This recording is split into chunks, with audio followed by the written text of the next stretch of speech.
आता काही लोक म्हणतात सावता महाराज पंढरपूरला कधी गेलेच नव्हते, असं बऱ्याच जणांचं म्हणणं आहे. पण ऐका, सावता महाराज पंढरपूरला जात होते. महाराज त्यांच्या 2-3 पिढ्या पंढरीची वारी होती घराण्यामध्ये. सावता महाराजांचं मूळ गाव, त्यांचे पूर्वज राहत होते सांगली जिल्ह्यामध्ये. मिरज पशी गाव आहे, औंध म्हणून गावाचं नाव आहे, औत्से म्हणून गावाचं नाव आहे. तिथं त्यांचे मूळ पुरुष राहत होते, दैवमाळी म्हणून. तर त्यांना 2 मुलं झाले पुढे दैवमाळ्याला, एक परसोबा आणि एक डोंगरोजी.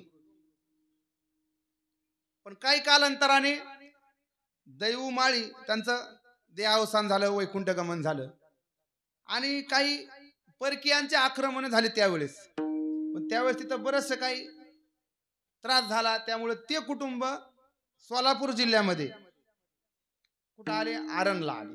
आरण भेंडी जे गाव आहे ना आता, आरणला आले. त्या ठिकाणी त्या दैवमाळ्याचे एक मुलगा विरक्त झाले, कोण, डोंगरोजी.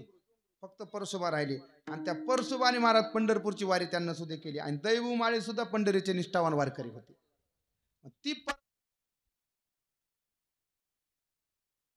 मग परसोबा हे आरणला आले आणि त्यांना सुद्धा पंढरीची वारी सुरू केली.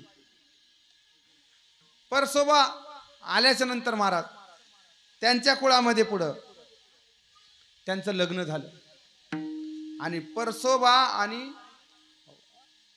नंगिताबाई असं त्यांच्या मंडळीचं नाव. आणि या दोघांनी पंढरीची वारी केली आणि देवाला पुत्र मागून घेतला. ते झाले पुढे सावता महाराज. म्हणजे हे सुद्धा त्यांचे वडील सुद्धा पंढरीची वारी करीत होते.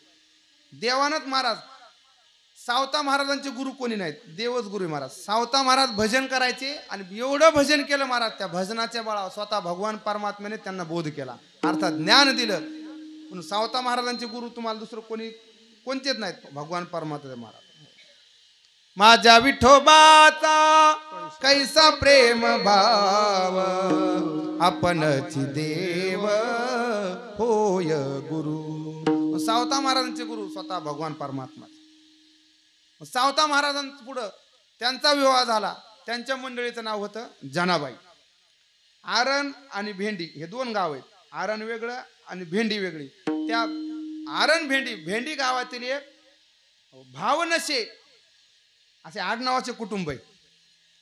त्यांच्यात सदुमाळी म्हणून एक होते, त्यांची कन्या जनाबाई यांचा आणि सावता महाराजांचा विवाह झाला. तिथून पुढे सावता महाराजांचा प्रपंच सुरू झाला आणि पंढरीची वारी सुद्धा सावता महाराज करत होते. एवढंच नाही, ज्ञानोबाराय तीर्थयात्रेला गेल्याच्या नंतर तीर्थयात्रेला जात असताना त्यांच्याबरोबर सावता महाराजांचं सुद्धा काही वर्णन आलेले, त्यांचे असे काही पुरावे आहेत, काही प्रमाण आहेत तीर्थावळीमध्ये. कोणाला जर जिज्ञासा असेल तर नंतर सांगेल. मग तुम्ही म्हणता एवढं कोणाला विचारा वेळ आहे नाही का? मला सांगायचं काय, असं म्हणायचं नाही की सावता महाराज पंढरपूरला गेले नव्हते. सावता महाराज पंढरपूरला गेले, वारी केली. त्यांच्या 2 पिढ्याने वारी केली आणि सावता महाराजांना सुद्धा महाराज पंढरीची वारी केली. पण सावता महाराजांना मूल झालतं विठोबा नावाचं, एक मुलगी होती. पण मूल आजारामध्ये मुलगा वारला सावता महाराजांचा.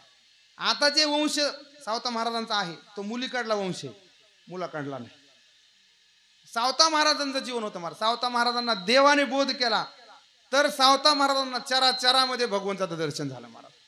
हा जो अभंग आहे ना आपण नेहमी म्हणतो, कांदा मुळा भाजी अवघी विठाबाई माझी, कांदा मुळा भाजी अवघी विठाबाई माझी, कांदा मुळा भाजी अवघी विठाबाई माझी, कांदा मुळा भाजी अवघी विठाबाई माझी. या अभंगामध्ये सावता महाराजांना भगवंताचं दर्शन झालं. चराचरामध्ये भगवान परमात्मा, कांदा असेल, मुळा असेल, शेतीमध्ये सुद्धा सावता महाराजाला भगवंताचं दर्शन होत होतं. त्यावेळेस सावता महाराजांच्या मुखातून निघालेला हा अभंग आहे.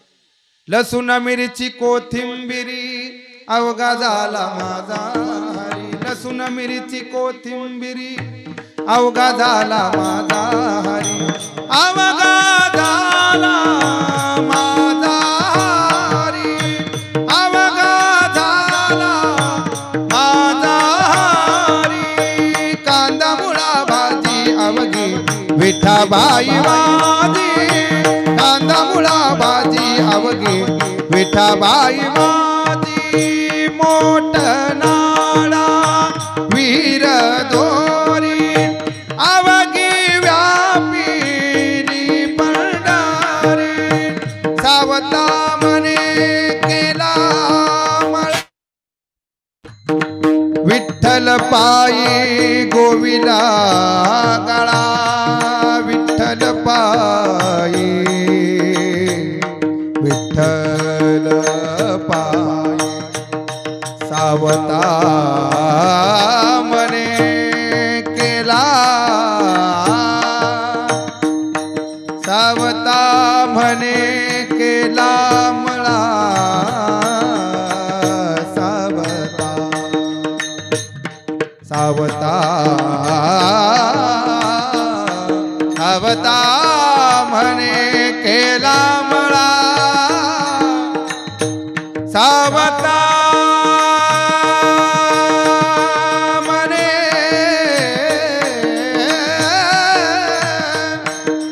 विठ्ठल पायी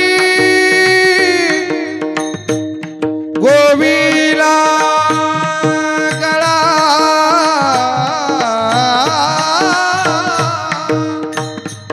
सावता मने केला मला विठ्ठल पायी गोविला गळा विठ्ठल पायी गोविला गळा तांदा मुळा बाजी आवडी विठाबाई माझी तांदा मुळा बाजी आवडी विठाबाई माझी विठाबाई माझी विठाबाई सावता महाराजांचं जीवन होतं महाराज. कांदा असेल शेतीमध्ये करत असताना शेती करत असताना सावता महाराजांनी भजन सोडलं नाही. सावता महाराजांचं चरित्र असं सांगतं की काम करत सुद्धा भगवंताचं भजन करता येतं प्रपंच करता येतो हे सावता महाराजांनी दाखवून दिलं. अनेक प्रसंग आहे सावता महाराजांच्या जीवनातले. अहो एकदा नामदेव महाराजांना गर्व झालता. कारण देवाजवळ जरी असले तरी काय आता काय काय माणसं पुढाऱ्याजवळ असतात का ते का लय शहाणे असतात का त्याला बी अहंकार होत होतं. सामान्य कार्यकर्त्याला चिरडून टाकतात ते त्याला वाटतं मी मोठ्या जवळ आहे ना. तसं नामदेव महाराज देवाजवळ होते. एकदा संमेलन भरलं मेळविली मांदी वैष्णवांची जयाने घातली मुक्तीची गंवाती. त्या संमेलन भरलं महाराज. आता नामदेव महाराज वयानं मोठे ज्ञानोबारापेक्षा 25 वर्षानं नामदेव महाराज मोठे हे सावता महाराज आणि नामदेव महाराजांपेक्षा सावता महाराज 20 वर्षानं मोठे. आता ज्ञानोबाराय मुक्ताबाई निवृत्तीनाथ महाराज नामदेव कसा असते आता देवाजवळचे पंढरपूरहून आलेत बाबा हे मोठे फडकरीत म्हणले त्यांची दिंडी मोठी पंढरपूरला 4-5 मजली मठ आहे महाराज जरा मोठे म्हणजे दर्शन घ्या. निवृत्तीनाथ महाराजांनी दर्शन घेतलं ज्ञानोबारायनं. कारण पंढरीशी लोकांनाही अभिमान पाया पडे जन एकमेका हे चरण बरेच जण पंढरीच्या लोका म्हणतात बरं का. पंढरीच्या लोकांना पंढरीशी लोका नाही अभिमान. कारण जे जे पंढरपूरला जातात पंढरीशी जातात ना त्यांना अभिमान नसतो. कारण उठा उठी अभिमान जाय आशे स्थळ कोण ते या पंढरीचं घडे. मग तिथल्या लोकांना कसा पण नामदेव महाराजांचा थोडा होता जरा. निवृत्तीनाथ महाराजांनी दर्शन घेतलं ज्ञानोबारायने घेतलं. त्या काळातील अनेक संत होते. निवृत्तीनाथ महाराज म्हणले मुक्ताबाई दर्शन घ्या म्हणजे नामदेव महाराजांचं. मुक्ताबाई म्हणले नाही दर्शन नसते घेत म्हणे मी ते दिंडीवाला असन त्याचा मठ मोठा असं मला काय घेऊन देणार नाही म्हणे. निवृत्तीनाथ महाराज म्हणले असं काय झालं.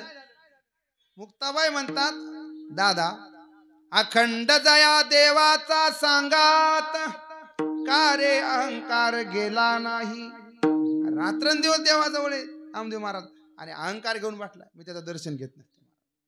महाराज तिथं नामदेव महाराज राग आला. तिथं सुद्धा परीक्षेत ते नापास झाले. मग परीक्षा घ्यायचं ठरवलं होतं. तिथं नामदेव महाराज कच्चे ठरले. परीक्षा कोणी घेतली गोरोबा काकाने. परीक्षा घ्यायची ठरली तिथं कच्चे ठरले आणि देव महाराज तिथून निघाले. आपलं नामदेव महाराज पंढरपूरला गेले आणि देवाला म्हणले देवा मी कच्चा का. देव म्हणले आता तुला सांगितलं असं ना कच्चा आहे म्हणून परीक्षेत नापास झालास कच्चा आहे. नाही नाही म्हणले कच्चा नाही. देव म्हणले तुला परीक्षा बघायची का अजून तू बघतो. मग त्याच्यानंतर देवानं सुद्धा नामदेव महाराजांनी परीक्षा घेतली. त्या परीक्षेत सुद्धा नामदेव महाराज नापास झाले. कुठं परीक्षा घेतली वाळवंटामध्ये. देवाने एका घिसाड्याचं रूप घेतलं होतं आणि वाळवंटामध्ये त्याचा आता घिसाड्याचा धंदा काय असते, कोणता धंदा त्यांचा, हिळे करणं, कुऱ्हाडी बनवून देणं, हे धंदा देवानं मांडला पाल वाळवंटामध्ये. आणि नामदेव महाराज आपलं विना घेऊन भजन करीत होते. आता घिसलेले काय ते काय थोडे पुरणपोळी भात खात असतील, त्याचं खाणं तसंच.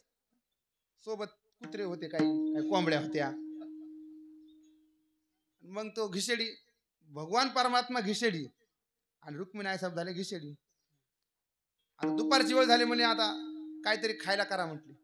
तो घिसेडी रूपात असणारे भगवान तर म्हणले काय काय करायचं, म्हणले ते आपल्या 4 कोंबड्यात टाका म्हणले, त्या हंडीमध्ये शिजवायला टाकल्या. मग विचारलं देवानं, हंडी भरली का नाही? ते म्हणले अजून नाही भरली. म्हणजे ते कुत्रे टाका, कुत्रे जे सोबत होते ना ते कुत्रे टाका. कुत्रे टाकले आणि हे सगळं चित्र नामदेव महाराज तिथून बघू लागले. तरी हंडी भरली नाही. म्हणले आता काय काय टाकायचं, आता हंडी तर भरली नाही. देव म्हणले ते विना घेऊन बसलेला पोर काय म्हणले भजन करायला, त्याला आणा म्हणले उठलून. महाराज असं म्हणले, ते तिकडे पळाले, त्याला नामदेवराला आणा. नामदेवरांची मला धोताराचा सोंगा धरला असा आणि महादेवर गाठला चिंग चिंग चिंगाट, वैद्य बाबा म्हणायची. झिंग झिंग झिंगाट नाही बरं का, चिंग चिंग चिंगाट, डायरेक्ट महाद्वारामध्ये. आणि देवाला नामदेव महाराज म्हणतात, देवा कोण वाळवंटामध्ये आलाय बघ ना, माझ्या देखत कोंबड्या टाकल्या मध्ये, कुत्रे टाकले, मला बी टाकू लागले, पण काहीतरी माझं पूर्व पुण्य पळत आलो, वाचलो, तुझ्यापाशी आलो. देव म्हटले ना, तुला म्हणलो होतो तू कच्चा आहेस. नामदेव महाराज म्हणले म्हणजे? अरे म्हणले तो घिसेडी नव्हता, ते कोणी नव्हतं म्हणले, ती घिसेडी रुक्मिणी आईसाहेब होत्या आणि तो घिसेडी मी होतो. नामदेव महाराजांनी असे टाचावरी केला आणि देवाच्या गळ्यात बघितलं, म्हणजे देवा माळ कधी काढली म्हणले तुम्ही? देव म्हणते ना, तुला म्हणलो होतो तू कच्चा आहे, तुला गुरु केल्याशिवाय पर्याय नाही. परत एकदा नामदेव महाराजांनी परीक्षा घेण्यासाठी देवानं नामदेव महाराजाला म्हटले तो ऐक. तेवढ्या बी नामदेव महाराजांनी शांतता मांडली नाही, गेले नाही औंड्याला. त्याच्यानंतर नामदेव महाराज म्हणले आणि देव म्हटले आपण दोघं खेळ खेळू म्हटले एक. आता खेळ आपले पहिला लपाछपीचा खेळ. देवानं नामदेव महाराज म्हणले देवा तू कुठं बी लप, मी तुला शोधून काढतो. देव म्हणले बरोबर नामा बघ बरं का, जा म्हणले कुठं जायचं. महाराज देवानं लपाछपीचा खेळ सुरू केला. आता देव तिकडे जवळपास लपायचे, पण लपत असताना देव खून टाकायचे, काय हार टाकायचे, काहीतरी मंजुळा वाटात ठेवायचे की नामदेवाला कळावं मी इकडे गेलोय म्हणून. नामदेवराव त्या देशात जायचे सापडायचे. पण देवाने शेवटची परीक्षा असे घेतली महाराज. देव पंढरपुरातून निघाले की जीट सावता महाराजाकडे मळ्यामध्ये आले. आल्यानंतर सावता महाराजाला म्हणते, सावता महाराज मला लपवण्यासाठी जागा द्या, माझ्या पाठीमागं चोर लागलाय. आता सावता महाराज म्हणले सगळ्या दुनियाचा चोर तूच, तू या पाठीमागं कोणता चोर लागला? तो पुराणामध्ये नाव काढले, सगळं मीडिया सगळं तुझ्या जनात भरले म्हणले सगळं. ऐसा पुराण प्रसिद्ध चोर केशव नाम्याचा दातार, पंढरपुरी उभा विटेवर भक्त पुंडलिकासाठी. देवा तूच मोठा चोर आहेस. देव म्हणतात नाही सावता महाराज माझ्या मागं चोर लागला, मला लपायला जागा द्या. आता सावता महाराज भक्तच होते महाराज. सावता महाराजाला माहिती देव बी आपली परीक्षा घ्यायला. सावता महाराज म्हणले देवा इकडे तिकडे कुठं लपवण्यापेक्षा सावता महाराजांनी स्वतःच हृदय फाडलं. सुंदर चरित्र आहे नाथ महाराजांनी लिहिलेलं. देवाला मध्ये लपवलं, पण देव लपत असताना देवानं थोडा कमरेचा शेला बाहेर सोडला. नामदेव महाराजाला ओळखू यावं म्हणून नामदेव महाराज पाठीमागून आले. नामदेव महाराज सावता महाराज दर्शन घेतलं. सावता महाराजाला म्हणतात सावता महाराज विनाकारण मी देवाला म्हणलो मी तुम्हाला ओळखितो सापडतो. देव आता कुठे गेले काय मला काय कळत नाही, तुम्हीच सांगा देव कुठे. सावता महाराजांना लक्षात आलं नामदेव महाराजाला अभिमान होता, बहुतेक देवाने त्याच्यासाठी जे सगळं खेळ खेळला. सावता महाराज म्हणले बघ इकडे तिकडे कुठंतरी असतील. नामदेव महाराजांना सावता महाराजांच्या हृदयाकडे पाहिलं तर देवाचा शेला दिसला. महाराज शेला दिसला की नामदेव महाराजांना हात त्या शेलाला धरूनच बाहेर देव वाढला. बाहेर वाढल्यानंतर महाराज नामदेव महाराज लागले राडा. म्हणजे देवा इथून पुढे मी कधी परीक्षा घेणार नाही. पण देव म्हणले पण तुला गुरु करावं लागेल, तुला मी असा तसा, कारण तू मला फक्त पंढरपुरा इतकाच मानतोस मर्यादित, चाराचारामध्ये तुला अजून दर्शन माझं झालेलं नाही. मग त्याच्यानंतर महाराज देवानं नामदेव महाराजाला औंड्याला पाठवलं. देव म्हणे नाम्या विसोबा खेचराशी शरण तयाशी जाई योगी. देव म्हणे नाम्या गुरु वाचून या मुक्ती पावावा या आणना. नंतर नामदेव महाराज औंड्याला गेले. सावता महाराजाला महाराज देवाला सावता महाराजांना हृदयामध्ये साठवलं. आणि सावता महाराज चरित्र प्रसिद्धच आहे. महाराज सावता महाराजांनी भक्तीच अशी केली की देवाला तिथपर्यंत यावं लागलं.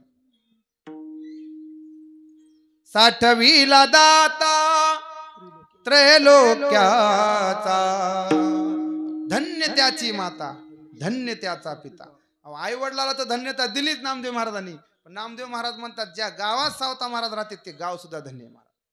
धन्य ते अरण रत्नाची ते खान, धन्य ते अरण रत्नाची ते खान, जन्मला निदान सावता तू, जन्मला निदान सावता तू, सावता सागर प्रेमाचे आगर, सावता सागर प्रेमाचे आगर. धन्य त्याची माता, धन्य त्याचा पिता, साठविला दाता त्रैलोक्याचा. सावता महाराजांची पुण्यतिथी आजच आहे महाराज. देवानं सावता महाराजांना स्वतःच्या हृदयामध्ये विलीन केलं महाराज. धन्य त्याची माता, धन्य त्याचा पिता, साठविला दाता त्रैलोक्याचा. आषाढ वद्य चतुर्दशी, नामदेव महाराजांची आषाढ वद्य त्रयोदशी, नामदेव महाराजांचा समाधी सोहळा. नामदेव महाराजांच्या घरी, नामदेव महाराजांचं जीवन महाराज, नामदेव महाराजांच्या घरी 14 माणसं होते. किती? 14 माणसं होते आणि 14चे 14 सुद्धा भजन करीत होते. नामदेवाचे घरी 14 जण स्मरती हरी. 14 जण कोण होते? ऐका, त्यांचे नाव सांगितले जनाबाईंनी, कारण जनाबाई त्यांच्या सदस्यच होत्या.